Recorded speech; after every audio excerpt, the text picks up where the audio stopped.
Bald ist der Sommeranfang. Draussen ist es heiß und sonnig.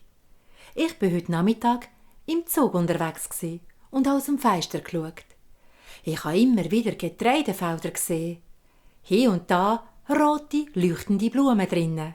Richtig, Mohnblumen. Gelegentlich auch mal blaue. Richtig, Kornblumen.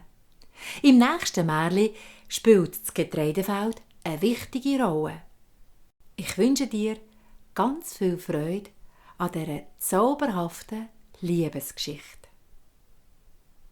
Es war einmal ein armer Töpfer und seine Frau. Die zwei haben sich ganz festes Kind gewünscht. Gut, ein Jahr später bringt die Frau ein Mädchen auf die Welt. Es war ein herziges Kindli. Das Kind ist zu einem hübschen Mädchen gewachsen. Es war ein liebes, fröhliches und geschaffiges und für die Eltern das grösste Geschenk in ihrem Leben. Das hübsche Mädchen ist zu einer jungen, wunderschönen Frau geworden. Doch im Alter von 18 hat die junge Frau ein schweres Schicksal getroffen. Ihre Eltern sind beide gestorben. Die junge Töpferstochter hat in ihrer Verzweiflung fast nur noch Tag und Nacht gebrütet. In dieser schweren Zeit hat sie nur noch in etwas Trost gefunden. In den Liedern von einem Geigenspieler. Immer, wenn sie seine Lieder gehört hat, ist ihr Herz weit aufgegangen und hat Wärme und Trost drinnen gefunden. So hat es sich ergeben, dass sich die beiden ineinander verliebt haben. Neben dem Haus der Töpferstochter ist eine Mühle gestanden. In diesem Haus hat ein junger, flotter Mann gewohnt mit seiner Mutter. Die Mutter konnte zaubern. Der Müllerssohn hat die wunderschöne Töpferstochter um jeden Preis wollen. Darum hat er einen Heiratsantrag gemacht. Er ist zu ihr gegangen, hat sich an den Boden geworfen und hat ihr selbstbewusst gesagt: «Du schöne Maid, wird meine Frau und es wird daran nichts fehlen.» «Oh nein, das kann ich nicht. Mein Herz ist schon lange im Geigenspielen vergeben.»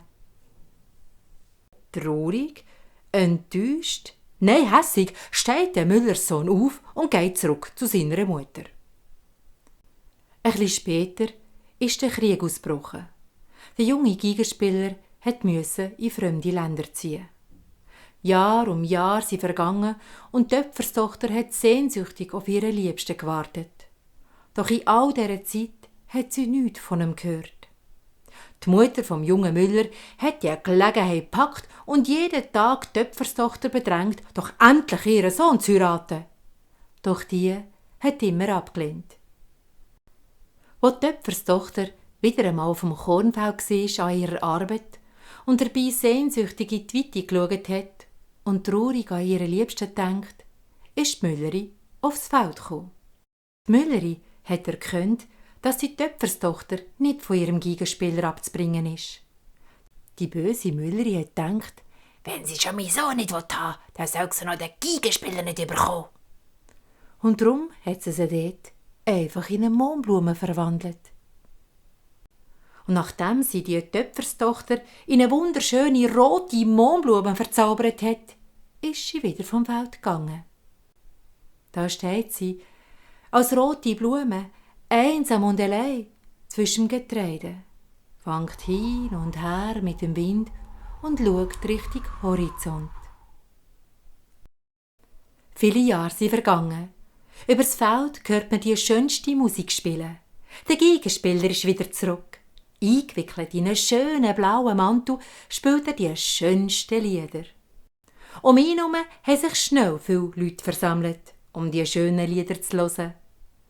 Er hat gespielt und gespielt und gespielt und plötzlich hört er auf zu spielen. «Wo ist die schöne Töpferstochter, die neben der Mühle gewohnt hat? Sie ist meine Brut!» Die Leute schauen sich lang an und schütteln den Kopf.